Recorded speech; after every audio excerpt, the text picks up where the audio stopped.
So good day everyone, I am Lisa Okba. I am here to discuss what is manage the three goals of a project. So manage are the successful development of the project's procedure of initiation, planning, execution, regulation, and closure, as well as the guidance of the project's team's operation towards achieving all the agreed upon goals with a set scope, time, quality, and budget standards. So projects have the three interrelated objectives. Number one is to meet the budget. So your project budget sets the overall scope of your activities and available resources. Be realistic. Be realistic about your needs and make sure your initial budget includes enough flexibility to account for some unexpected expenses. So keeping careful track of outlays throughout the life of the project. Will help alert you and your team to any potential budget shortfalls. So beyond money, project take people, time, and access to resources like meeting space or video conferencing facilities. Your team members may be pulled away by competing priorities. Space to convene a large group may be a premium in your organization. The project lead must be prepared to advocate for necessary resources and, if necessary, engage higher ups to secure needed staff time, space, and supplies. So number two is to finish on schedule. So creating and keeping to an overall schedule is one of the major objectives of project planning. So the key to success typically involves creating interim milestones and a thorough understanding of who on your team will do what task in order to meet the milestone schedule. Active oversight will help identify any obstacle to completion early in the project, so allowing you to make any needed adjustment in staffing, expenses, or other parameters to help keep on track. Settling realistic deadlines and then keeping to them is one of the vital objectives of project planning. Deadlines are sometimes driven by external events such as regulatory filing deadline and allow for little or no flexibility. At other times, deadlines are arbitrary and can be extended if needed. However, doing so can come at a cost to a team morale or management confidence in your project. Stick to schedule but keep your objectives realistic. So stick to schedule as closely as possible, but also keep your objectives realistic. If a schedule extension is necessary, make a convincing case to management why additional time is needed. So number three is to generate deliverables that satisfy the client.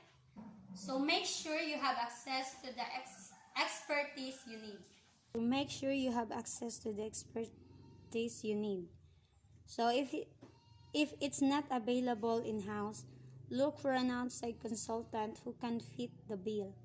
So large projects are a complex combination of tasks that requires a robust mix of skills. So depending on the nature of the project, you may need a computer programmer to write software, an architect to draw up blueprints, a lawyer to advise on legalities, or any number of other types of expert inputs. So products like written documents, website upgrades, conference management, headquarter design, or PowerPoint presentation for senior management should be the best you can make them. So the quality of your team's input is critical and the importance of project management is hard to overstate. So your oversight role as a project will make all the difference. So next is the life cycle of a project. So first is the initiation phase. So the project objective or need is identified. Initiation phase. So during the first of these phases, the initiation phase, the project objective or need is identified. So this can be a business problem or opportunity. So an appropriate response to the need is documented in a business case with our recommended solution options. So a feasibility study is conducted to investigate whether each option addresses the project objective and a final recommended solution is determined. So once the recommended solution is approved, a project is initiated to deliver the approved solution and a project manager is appointed. So now major deliverables and the participating work groups are identified and the project team begins to take shape. So approval is then sought by the project manager to move on to the detailed planning phase. Next is planning phase. Is where the project solution is further developed in as much detail as possible and the steps necessary to meet the project's objectives are planned. So the next phase is the planning phase. Is where the project solution is further developed in as much detail as possible and the steps necessary to meet the project objective are planned. So in this step, the team identifies all of the work to be done. So the project's tasks and resource requirements are identified, along with the strategy of producing them. So this is also referred to as scope management. A project plan is created outlining the activities, tasks, dependencies, and time frames. So the project manager coordinates the preparation of the project budget by providing cost estimates for the labor, equipment, and material cost. So the budget is used to monitor and control cost expenditures during project implementation. So once the project team has identified the work, prepare the schedule, and estimate the cost, the three fundamental components of planning process are complete.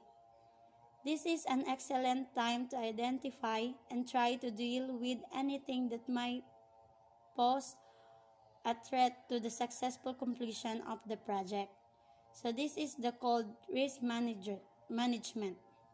So in risk management, high threat potential problems are identified along with the action that is to be taken on each high threat potential problem, either to reduce the probability that the problem will occur or to reduce the impact on the project if it does not occur. So this is also a good time to identify all project stakeholders and establish a communication plan describing the information needed and the delivery method to be used to keep the stakeholders informed. So finally, you will want to document a quality plan, providing quality targets, assurance, and control measures, along with an acceptance plans listing the criteria to be met and gain customer acceptance. And at this point, the project would have been planned in detail and ready to be executed. And then the implementation phase. The project plan is put into motion and the work of the project is performed. So during the third phase, the implementation phase, the project plan is put into motion and the work of the project is performed. So it is important to maintain control and communicate as needed during implementation.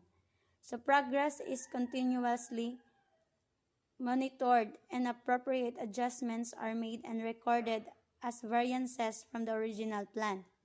So in any project, a project manager spends most of the time in this step.